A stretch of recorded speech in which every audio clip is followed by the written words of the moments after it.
Good morning po sa ating lahat. God bless po sa ating lahat, no? So, ito. Siguro ko pag mag-i-start tayo mag-YouTube, mag-video sa YouTube, dito tayo dadaan na lang papasok dito, no? Para rekta sa incubator po tayo, no? So, standard operating procedure ko po dito, automatic. Tinitingnan ko ang temperature tsaka humidity. Kasi hindi natin maiwasan na minsan ito hindi natin na ilalapat ito, no? Okay, hindi natin na ilalapat, buwabagsak ang humidity, tumataas ang humidity, buwabagsak ang temperature. So, tinitingnan ko po yan automatic every now and then hanggat maaari pag nagagawi po ako dito sa gilid ng bahay, no? So, ayan, silipin na natin.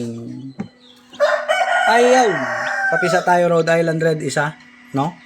Ayan po. So, healthy tong sisiw na to, walang issue. Tanggalin lang natin yung shell mo. Ayun, natanggal na. So, walang issue, malakas, mapalag. Yan naman po ang mga senyalis ng sisiw na malakas. Nakataas agad ang ulo. No? Taas ang ulo. Hindi naglulungkot. Ayan, no? So, meron na lang tayo dito 2, 4, 6 na itlog. Ayan, 6 na itlog. Sara na natin, baka mamaya magkasakit. Ayan, no? So, kapag may mga, halimbawa, nag-crack na po sa itlog, ang ginagawa ko, tinataasan ko po to ng 65 to 75% yung humidity, no? So, since wala namang mapipisa, okay na po yan, 60, 61, okay na yan, no? And, yung egg collection natin ng 3 days, ayan po, 8 na itlog. Ayan. Palagay din kung pang ilang breeding pen.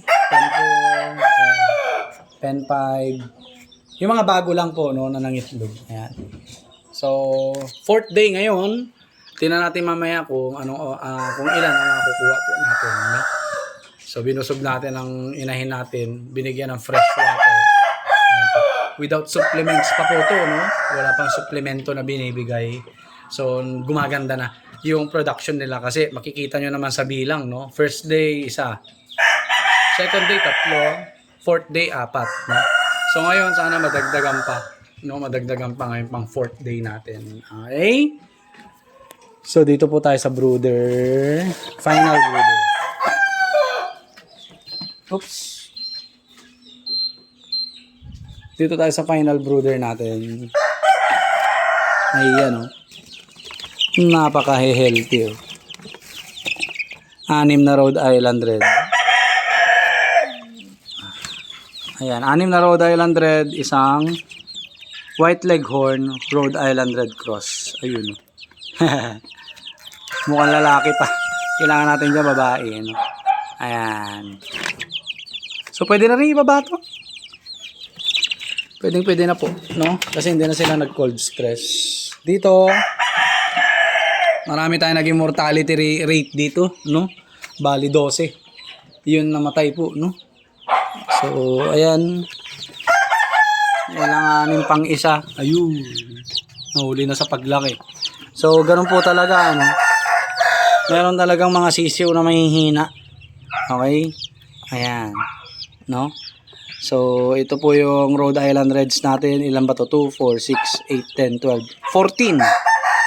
Na Rhode Island Red at saka isang White Leghorn Rhode Island Red Cross natin, no?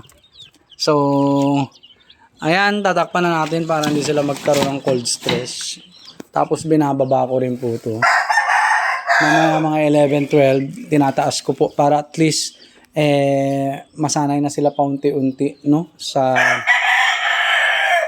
pagbato ng hangin sa kanila. Ayan. Sara, doon tayo sa harap.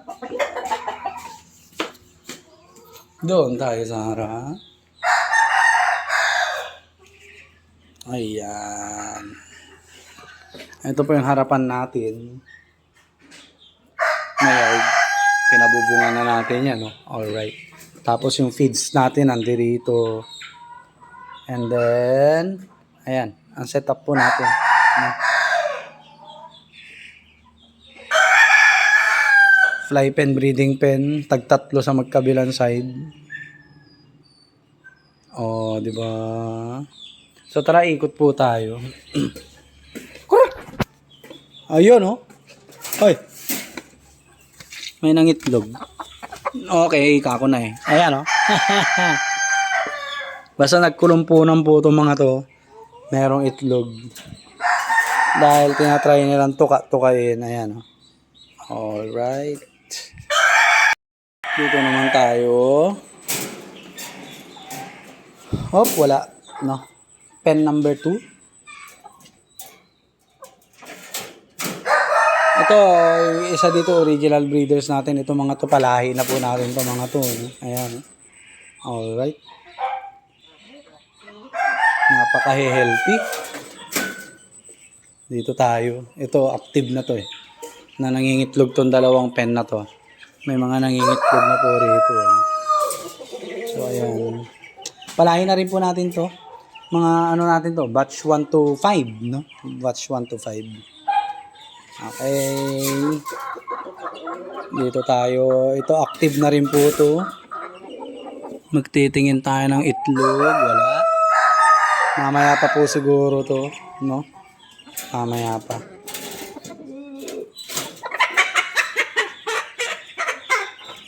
Dito,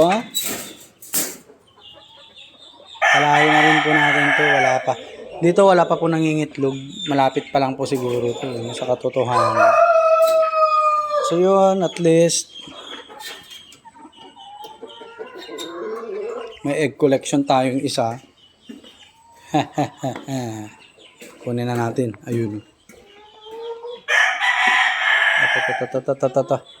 Ayan, mainit-init pa, no? So lalagyan po natin to ng date dito.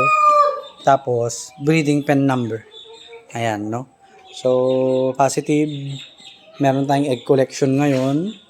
And hopefully mamayang tanghali or mamayang alas 2, alas 3 ay makakuha po tayo dito sa yard natin. So nakita naman natin yung mga breeders po natin, no? Napaka-healthy po nila. So ang gagawin po natin ngayon ay magsisindi po tayo ng katol nila po, no?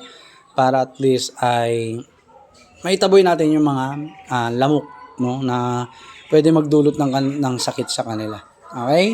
So kapag muna natin yan. Ito, tabi na natin muna. Yan, dyan ka muna. Ito yung katol po natin, no? Baygon. Baka naman, no? So, yun po. Hanggang dito na lang po muna ang ating video. Maraming salamat po sa pagsubaybay and hopefully ay nasa mabuti po tayong kalagayan and God bless po sa ating lahat. Peace!